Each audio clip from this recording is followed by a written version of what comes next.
Fuerzas mecánicas en las células, presentado por María Paula Cortés Quiroga, de revista Segundo Semestre. En nuestro contenido vamos a tener un marco teórico, un artículo base, un artículo de actualización, una mesa de discusión, bibliografía.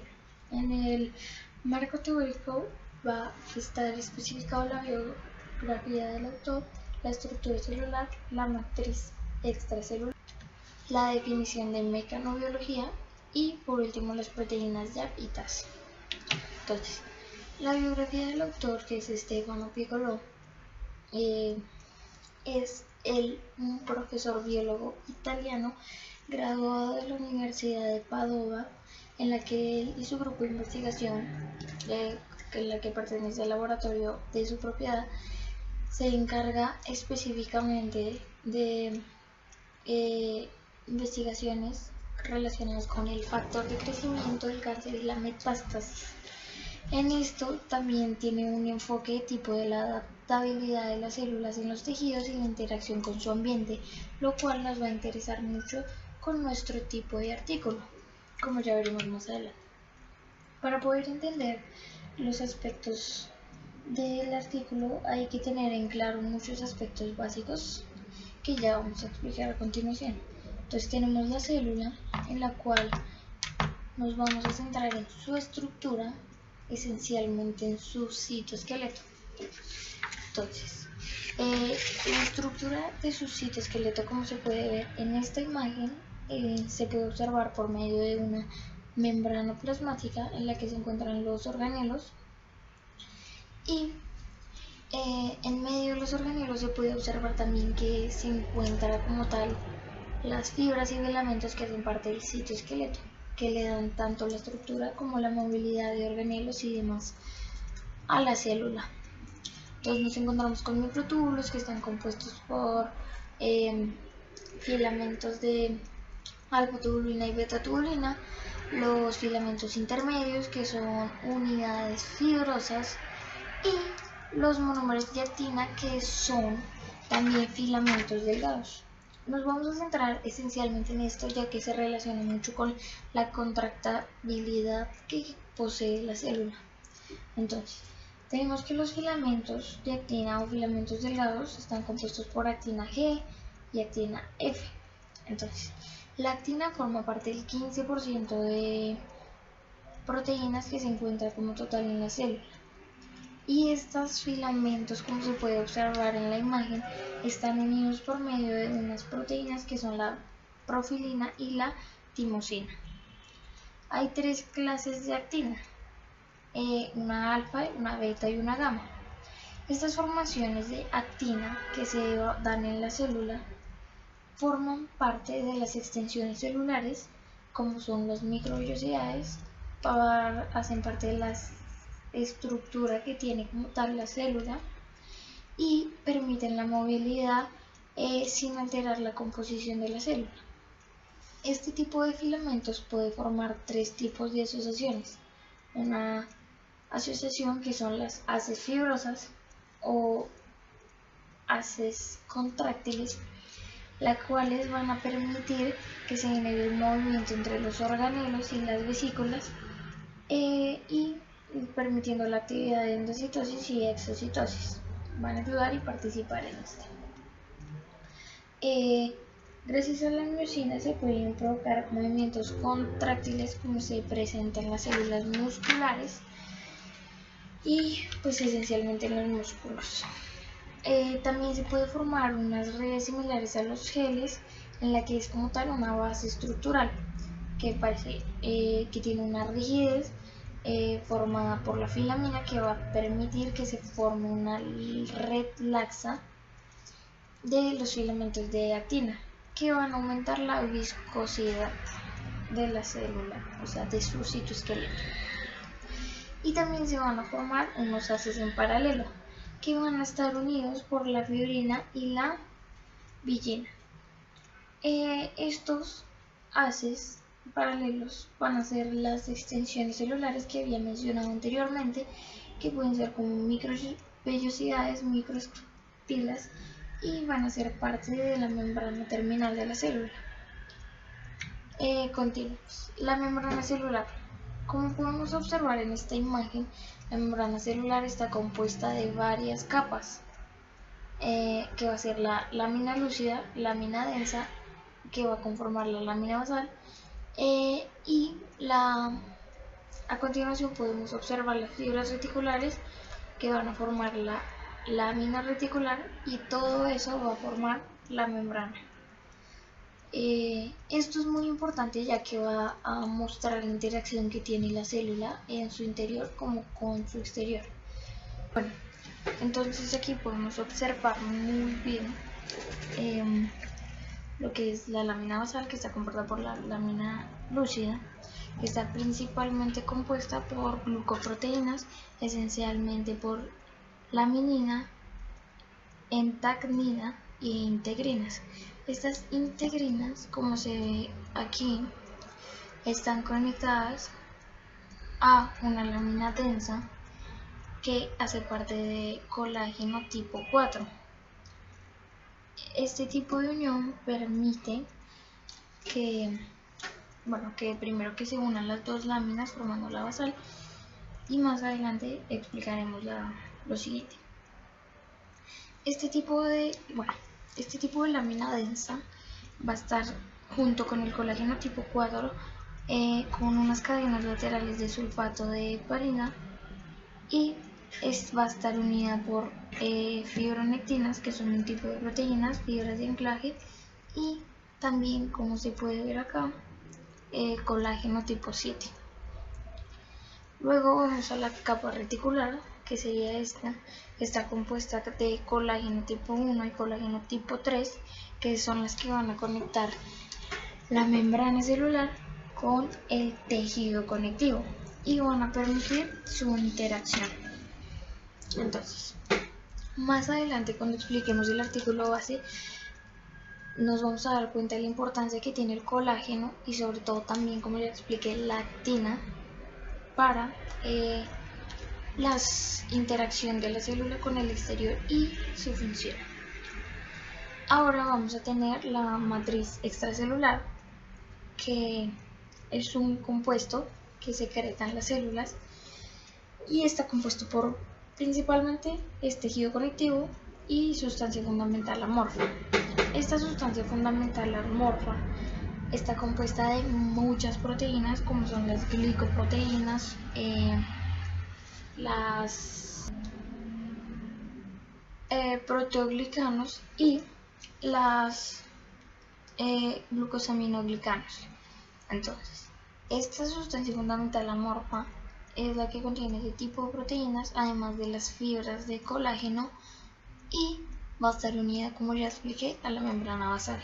Ahora vamos a entender un poco más la matriz extracelular por medio de este video.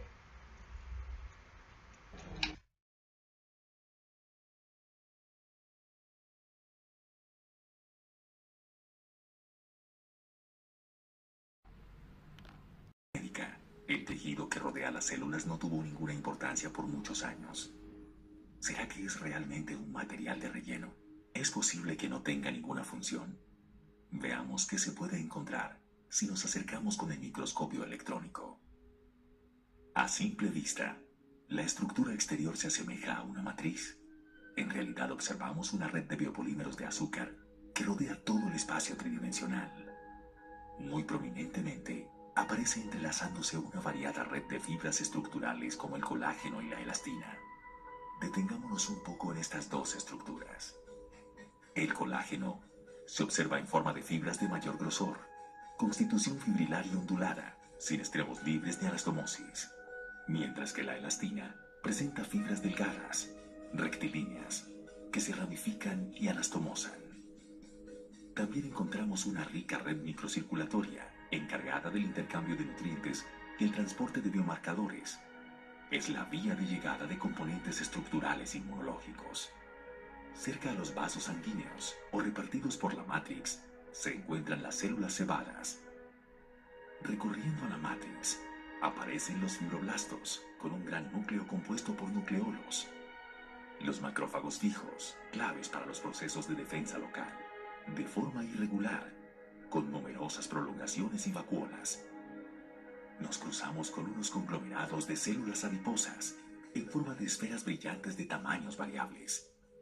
Observamos también una intrincada red de fibras nerviosas terminales que inician o terminan en la matrix.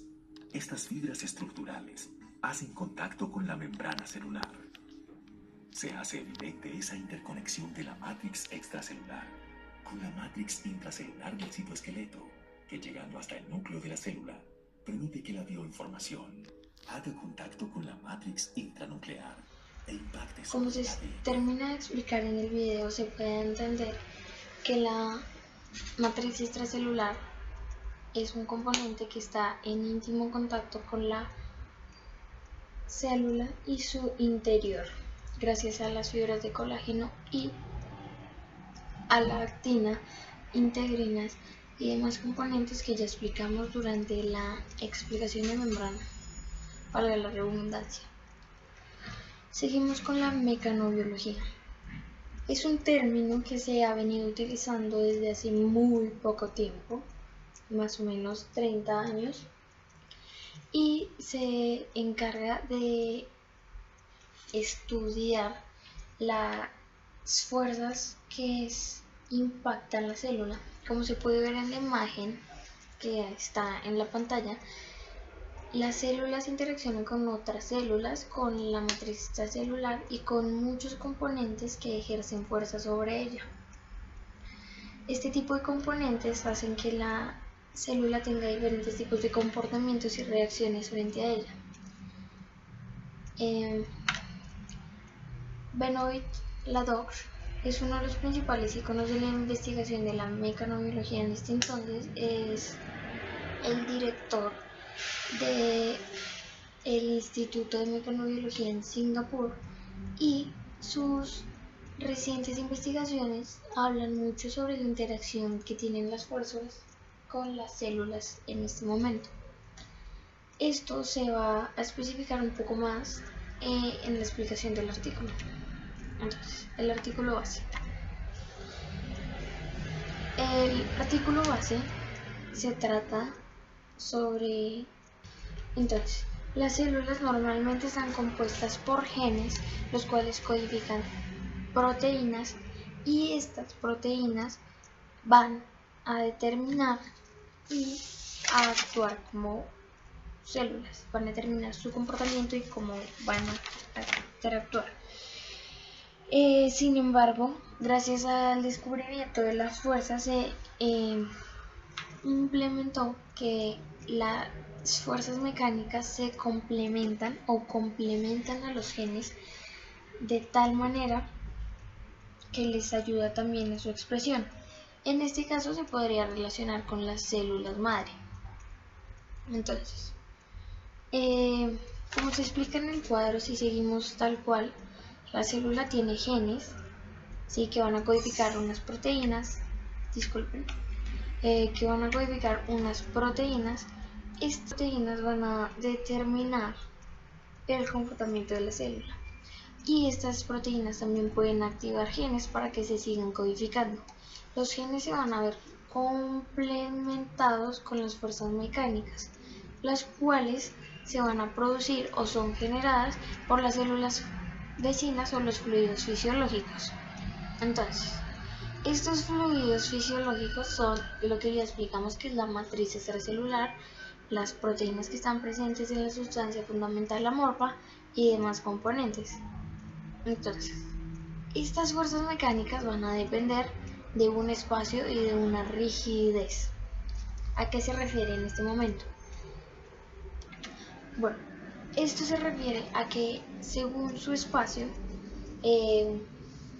se va a generar cierto tipo. Cuando las células tienen mucho espacio, se va a generar una proliferación y se crecerán y se dividirán. Cuando no hay espacio, las células van a simplemente crecer y se van a volver redonditas. La proliferación va a estar muy disminuida en este caso. Y bueno, eso depende de la activación de los genes.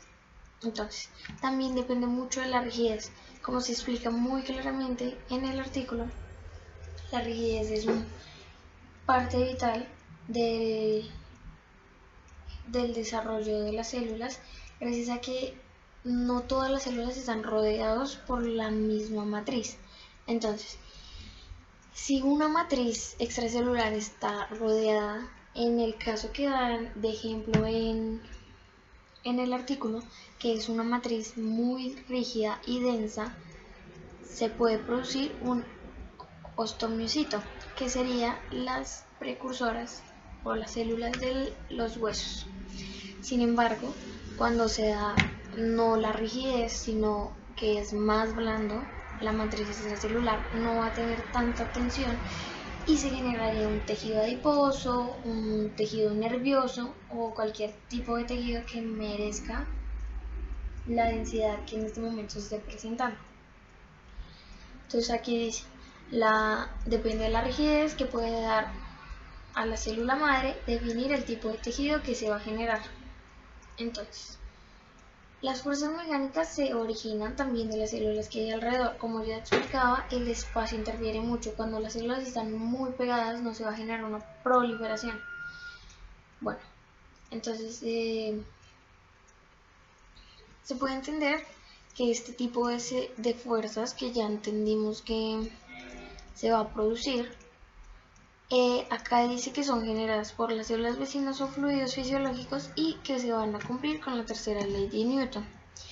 Esta hace especificidad al caso que vamos a explicar más adelante, pero podemos decir acá que se va a unir con la parte que dice que tienen una estructura interna las células que se van a conectar con el medio externo, como ya hemos explicado, que se va a conectar por medio de la actina y el colágeno, y que está en contacto con los fluidos y se va a cumplir la tercera ley de Newton.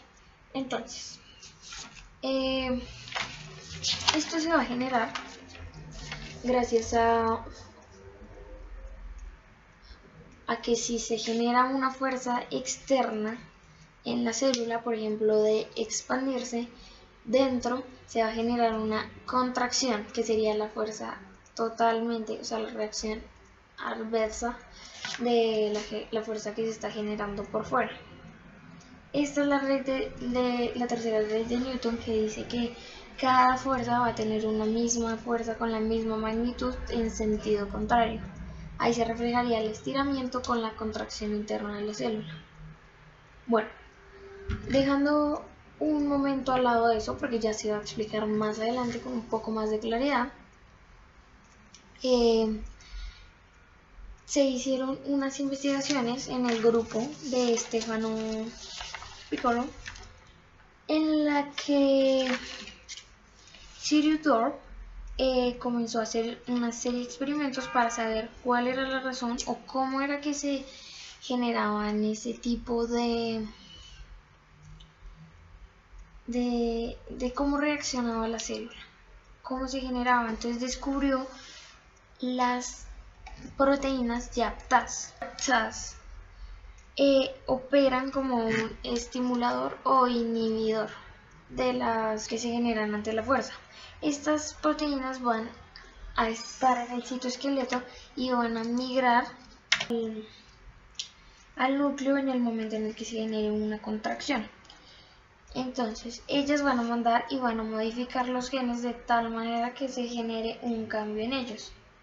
Entonces, aquí como se explica en el cuadro, estas proteínas que son como YAPTAZ van a detectar los cambios ambientales, ya que van a estar comunicadas por medio a su medio externo de la célula, y dependiendo de los niveles, si son altos, se va a generar que se va a proliferar demasiado y de las células, generando un alto riesgo para el cáncer. Pero si es moderado, el tejido pues va a permitir que se regenere, y si los niveles son muy bajos no se va a generar una proliferación, sino que se va a quedar estancado. Entonces, estas YAPTAZ también se van a conectar con las fuerzas mecánicas que van a ir al núcleo. Entonces, bueno, vamos a continuar con las proteínas YAP y TAS. Estas proteínas fueron descritas por un investigador del grupo de Stephan en el 2009, en el que él se empezó a dejar guiar por unas pistas o ciertos rastros que dejaba para poder identificar cómo era que la célula interaccionaba con las proteínas, o sea, cómo era que reaccionaba ante las fuerzas. Entonces descubrió estas proteínas, las YAPTAs. Las YAPTAs son una proteína que se encuentra en el citoesqueleto, la cual en el momento en el que se genera una fuerza, va a ir a migrar hacia el núcleo, mandando un estímulo o provocando una inhibición a la respuesta celular. Entonces en su momento de ir a migrar hacia el núcleo, ellos van a ir a lugares específicos del ADN y van a interactuar con los genes, produciendo ya sea la activación o la inhibición. En el caso que se explica en el artículo, en donde están las células redondeadas, que son las que ya pararon de crecer y están muy limitadas de espacio, estas, si se estiran, van a migrar estas proteínas, permitiendo que se introduzca el crecimiento, que sería una activación como tal. Esto generaría que, por el contrario, cuando no hay espacio y no se genera un estiramiento de la célula, ni hay nada, las proteínas no van a migrar al núcleo y van a permanecer ahí en el citoplasma y se van a degradar. Bueno, estas tienen muchas funciones que pueden ser como la proliferación, el crecimiento, la renovación de los tejidos. En el caso de cicatrizaciones, pues porque van a permitir que se proliferen las células. En algunos, un investigador que se llama Dewey Happan de la Universidad de Johns Hopkins demostró que solo la proteína YAP permitía para regenerar el epitelio intestinal si había sufrido colitis, que es una inflamación en el mismo colon. Al igual que Eric Olson, un médico de suroccidente de la Universidad de Texas, observó que YAPTAS promovía la renovación parcial del miocardio tras un ataque cardíaco. Y también Elena E. Fox de la Universidad Rockefeller permitió que YAP permitía que los ratones transgénicos, cuando habían altos niveles, se generara una capa cutánea mucho más gruesa que la normal. Pero esto también tiene un riesgo. Los altos niveles de YAPTAS significan que las células van a proliferar demasiado, lo cual existe un gran riesgo a que se produzcan tumores. Entonces, tanto es bueno y malo según sus niveles de moderación en las que se encuentran las cantidades de las proteínas YAPTAS. También se ha identificado que tiene una gran importancia en las células madre, en la cual se define que su manera de asociarse entre sí con otras células y la matriz celular y, digamos, diversas estructuras como las que se encuentran, que pueden ser hendiduras, bordes, cóncavos, planos, convexos, van a determinar la forma del órgano, que tanto va a crecer y que tanto se tiene que proliferar. En la Universidad de Boston, unos investigadores lograron ver que había varios factores que afectaban la definición y la expresión de las células. Como tal, se decía que en ciertas partes curvas las capas que podían observar se estiraban y generaban una mayor proliferación. Entonces se genera, se genera la migración de las proteínas de tal manera que se genere su expresión y se genere el tejido y que se acople al espacio que tiene ella. Como se mencionó antes, los altos niveles de estas proteínas van a generar una alta proliferación. Entonces, cuando hay altos niveles se van a generar órganos demasiado grandes porque no van a controlar hasta qué espacio van a crecer. Entonces, es muy importante tener los niveles idóneos para tener un buen resultado, pues ya sea en el crecimiento. Mirando acá, en la que dijimos que vamos a explicar más tarde, como ven, esta es la imagen que aparece en el artículo. Entonces, acá se puede ver cómo están las fibras de actina, que serían las de la imagen de la izquierda en verde, y las de la imagen de la derecha como sí, en verde pero clarito, ¿sí? Y afuera, en la imagen izquierda, hay una membrana. Afuera de la membrana se ve cómo el colágeno está conectado por medio de integrinas a la membrana celular. Y se pueden ver las proteínas de APTAS, que son como bolitas de color perla. Entonces, aquí se puede observar cómo están conectados el exterior con el interior, de tal manera que cuando se genere una fuerza externa, como comprimir o estirar las células, la célula va a identificar, permitiendo que se produzca la movilidad de las proteínas de tal manera que se genere una acción o una inhibición. Entonces, cuando hay una gran densidad de células y está el citoesqueleto relajado, parece que libera los factores de inhibición de las proteínas de APTAS, lo cual evita que las proteínas entren al núcleo y activen los genes. En cambio, cuando se encuentra distendida, cuando se genera un estiramiento en la célula, se va a generar que las YAPTAs entren al núcleo, puedan entrar y se puedan activar los genes implicados en el crecimiento y la regeneración celular. A esto nos referimos con que va a cumplir su a lo que yo llamé la tercera ley de Newton, que no se explica como tal, pero se relaciona de esta manera, ya que todas las fuerzas cumplen las leyes. Entonces, como se puede observar en las imágenes, en el momento en el que está relajada, no se genera ninguna fuerza en ninguno de los dos lados. Sin embargo, en la segunda, como se ve que se amplió y se distendió la célula, tanto su estructura externa, que se está generando una fuerza hacia el exterior, adentro también se está generando una fuerza en sentido contrario. A eso nos referíamos en el mapa conceptual.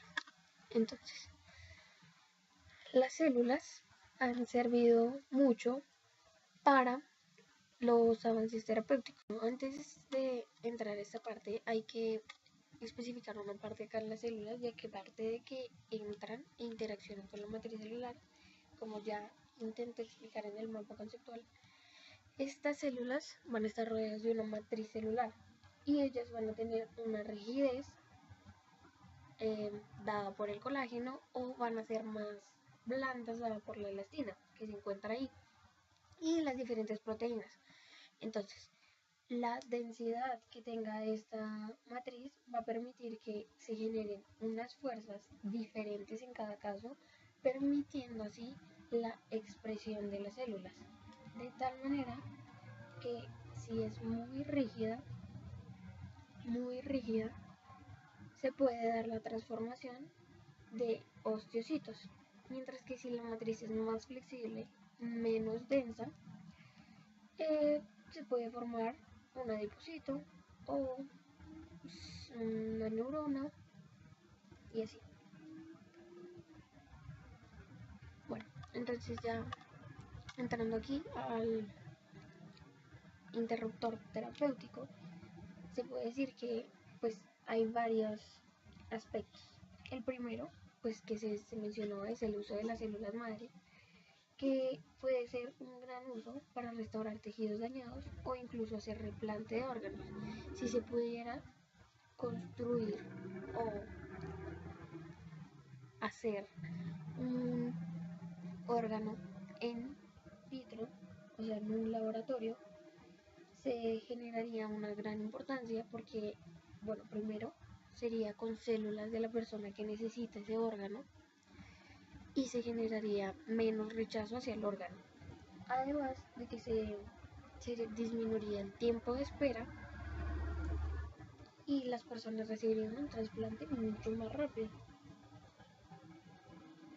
Sin embargo, el problema que se halló en esto es que, bueno, sí, se genera una matriz que corresponda a las células que se necesitan que se expresen.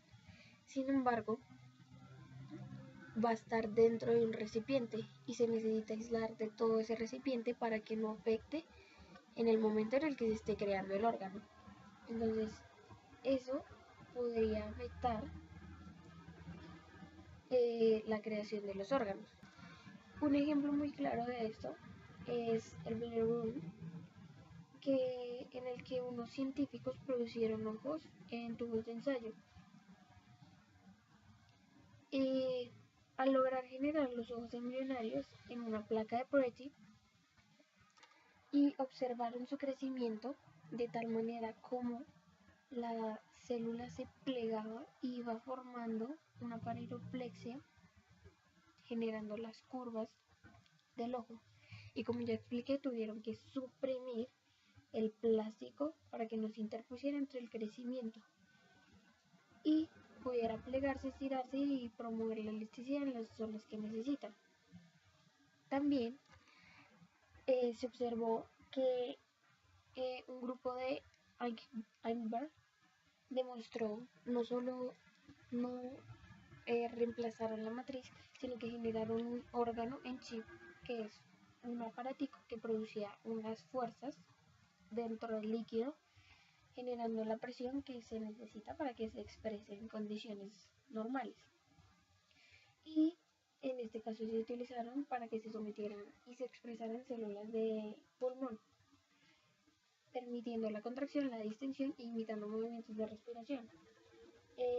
También se pudo estirar y comprimir las células intestinales para simular los movimientos digestivos. Algunas de estas estructuras pudieron generarse en forma y reconocerse con el aspecto de un órgano. Igual como todo tiene su riesgo, como ya se explicó, se puede generar una proliferación muy descontrolada generando riesgo al cáncer. Entonces, hay científicos que quieren, en vez de utilizarlo, las proteínas para generar órganos, se utilizarían para neutralizar la proliferación del cáncer, como ya se ve que tiene una relación muy estrecha con su crecimiento y la proliferación.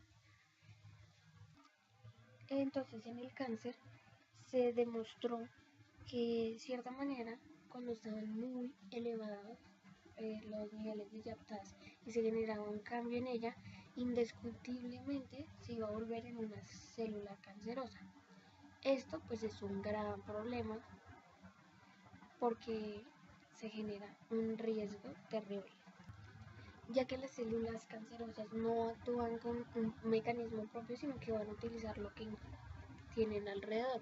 Y si estas proteínas, las células cancerosas van a modificar el ambiente tisular en el que se van a encontrar.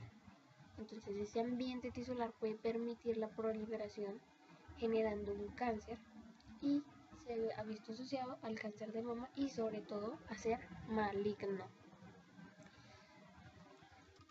Un investigador, Weber, logró suprimir la capacidad que tienen las células de adherirse a la matriz extracelular, deteniendo así la proliferación y el crecimiento del tumor.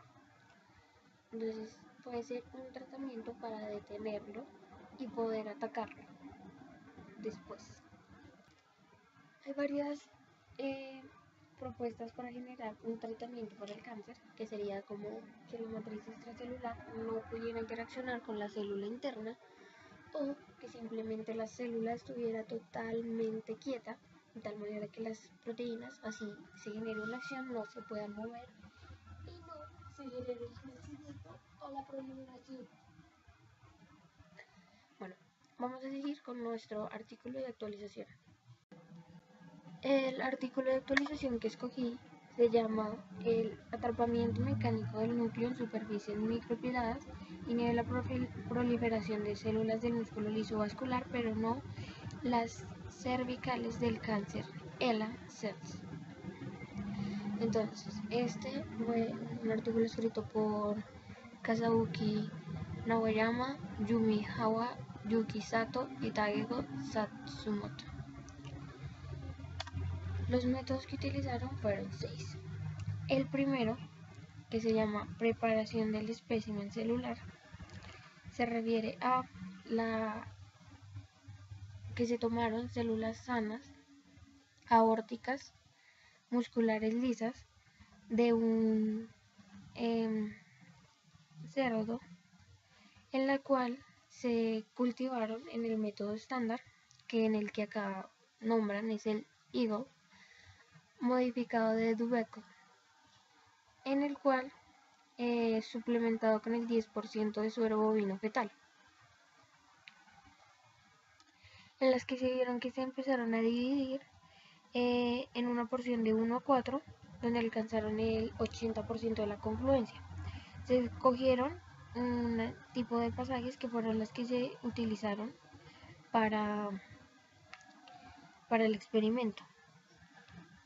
También se tomó las células del carcinoma cervical humano, ELA, que se utilizaron para comparar las respuestas de las restricciones de los núcleos que se forman a continuación. El siguiente paso fue la fabricación del sustrato de matriz micropilar. Este paso se dio en donde se recopilaron los sustratos de una matriz y se moldearon de modo de réplica. Se tomaron una serie de postes fotorresistentes que se hizo para poder generar una fotolitografía como el molde masculino y un molde femenino de la matriz de micropósters. Se vertió en el molde del macho y se curó al 70 grados centígrados durante 6 horas y se despegó, silineándose y liberando el molde. El de hembra se utilizó a 100 grados centígrados por 3 horas para obtener este molde de la matriz. El tercer método que utilizaron fue la medición y proliferación de las células en el sustrato micropilar. Entonces, todos esos estaban colocados sobre las placas de un fondo de vidrio y fueron expuestas a plasma de oxígeno durante 2 minutos usando un generador de plasma. Luego se recubrieron con fibronectina, permitiendo la adhesión celular de las células musculares o de las células ELA para cultivarlas en los sustratos, permitiendo que se suplementaran el 10%. Para poder medir la proliferación, midieron los cambios en el número de células en la misma área de los sustratos durante el cultivo y establecieron las muestras en el microscopio invertido, registraron las coordenadas y obtuvieron que las células habían cambiado su número en el mismo diámetro de sustancia y se estableció otra vez las coordenadas de interés, en las que durante 24 horas a intervalos de 15 minutos con un microscopio se pudieron observar las imágenes durante el curso. Unas imágenes que se sintetizaron en una incubadora de CO2 para analizar la migración del celular a los sustratos. Es decir, se permitió medir la cantidad inicial que estaba en cierto diámetro de ciertas coordenadas y luego se midió a través de varios tiempos para ver cuál era la proliferación que presentaban. En el siguiente paso, que es la observación de la morfología nuclear utilizando un microscopio confocal, se utilizó unos tintes o coloración para que se pudiera colorear el citoesqueleto de actina. También se logró colorear el ARN nuclear y se observó de tal manera que con fluorescencia confocal se pudiera medir el núcleo, la lámina nuclear, para medir su morfología. En el siguiente,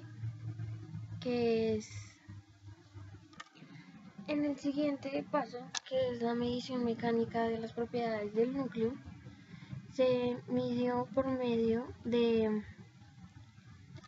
la fuerza de la microscopía anatómica, que es una herramienta muy valiosa para medir las propiedades mecánicas de las células individuales. Entonces se utilizó para comparar la mecánica nuclear de las células del músculo liso y las de ELA, en la que se utilizó pues la microscopía de fuerza anatómica, de tal manera que junto con la fluorescencia invertida en el microscopio se pudiera medir las dos. Entonces se generó por el cultivo en una placa de vidrio con fibronectina durante 24 horas y se tiñó el ADN intranuclear con Hosh, que es un tipo de sustancia. También se analizó que los filamentos de actina tienen una gran capacidad de propiedades mecánicas en el núcleo intracelularmente. Junto con varios se encontró que los núcleos se comprimen por fuerzas generadas en el estrés de la actina y la miosina, generando así que la fuerza de cambios en el sistema tridimensional con la contractibilidad. Entonces la morfología de los núcleos depende mucho de la tensión intracelular ejercida por la actina en momentos de estrés. Entonces se midieron se comparó las propiedades mecánicas de las regiones nucleares de las células intactas. Y las células fueron interrumpidas por actina F y núcleos aislados obtenidos por la lisis. Esto se observó que la actina F afecta negativamente la energía nuclear y su rigidez. Y entonces permitieron así despolarizar las actinas F de tal manera que en el momento de emitir no hubiera efectos mecánicos que pudieran intervenir. Después de eso sí se pudo utilizar el microscopio de fuerza anatómica para medir los núcleos y las propiedades como tal de cada uno, y se calcularon los valores de elasticidad junto con la fuerza aplicada. Entonces esto generó una reacción, pudiendo así medir bien las propiedades. El último, que es el análisis estadístico. En el análisis estadístico se compararon tanto las propiedades de la proliferación como las morfológicas de ambas células y su afección a la fuerza. Ahora vamos a hablar sobre los resultados y la discusión. Entonces, acá se ven los dos tipos de células, que son las del músculo liso cardíaco y las ELA, que son células cancerosas provenientes del cervix. Entonces, en los resultados se vio que primero en los pilares, en los donde se colocaron con la fluonectina, se ve que estaban recubiertos por la fluonectina y que tenía grandes deformaciones los núcleos. Es decir, que parecían, como en sus palabras, atrapados mecánicamente en la matriz de los pilares. Y esa matriz fue la que deformó los núcleos. y se demostró que las células de ELA se vieron más deformadas en los sustratos a lo largo de la esta. Al contrario de estas, como se puede ver en la imagen, esta está mucho más deformada que la otra. Esas deformaciones no afectó la habilidad de las células de ninguna de las dos. Sin embargo, se demostró que ambos núcleos tenían la capacidad de formarse en respuesta al ambiente en el que se encontraban. Sin embargo, cuando se encontraban en una superficie plana, ambos núcleos tenían formas elípticas con superficies lisas. Entonces, esta es otra imagen que aparecía en el artículo, y como se ve acá en la parte de arriba en SMC, que es las de músculo liso aórtico, se puede ver que tiene una forma más elíptica y la de abajo está mucho más deformada. También se pudo medir que la tasa de migración de las células aórticas como de la ELA fueron significativas, inhibiendo los sustratos de micropilares. En las células aórticas se ve que los micropilares casi no tuvieron cambios, y las células en las que se encontraban en un sustrato plano, aumentaron normalmente. También se observó que las células ELA se vieron inhibidas significantemente por la proliferación, pero las células de la ELA no.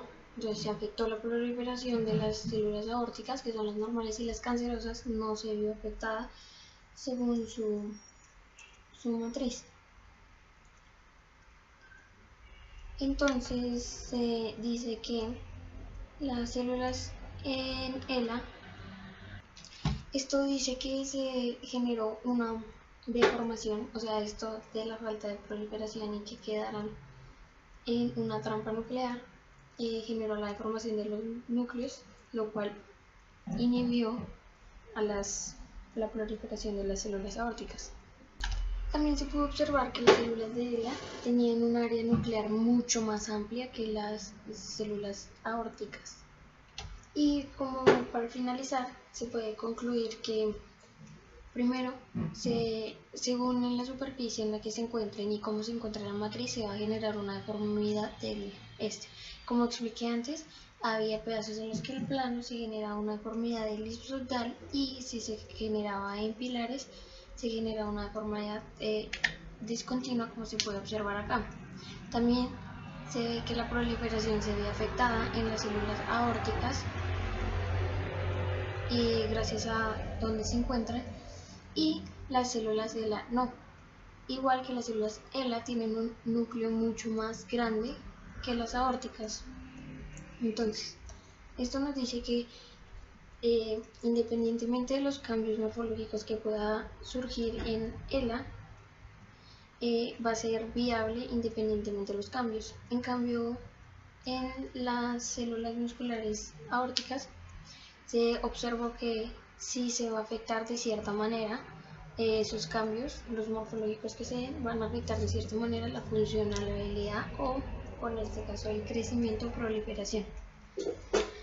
Bueno, llegando ya a la mesa de discusión, estas son las preguntas. Las proteínas de aptasa actualmente tienen una función diferente a las mencionadas en el artículo. ¿Qué tipo de terapias se han investigado con respecto a las proteínas para el cáncer? O sea, estas mismas proteínas, ¿qué terapias han averiguado para contrarrestar el cáncer? ¿Y se han registrado avances relacionados con la creación de órganos con este método? Aparte de los que ya se mencionó y cómo se realizaba, hay otros avances. Y usted, como futuro investigador, ¿qué aplicaría de lo visto en el artículo? Bueno, muchas gracias por su atención, y es la bibliografía.